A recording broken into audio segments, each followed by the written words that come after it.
আমার আম্মু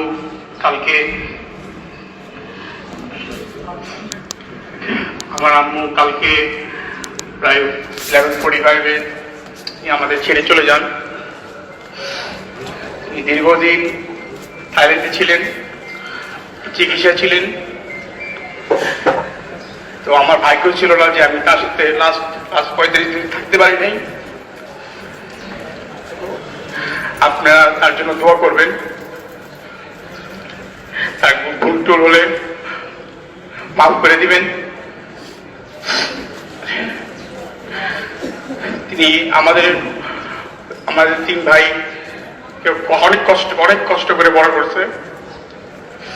তার মহব্বত আমাদের উপরে অনেক। আজকে এই এতটুকু আসছি তার জন্যই আসছি।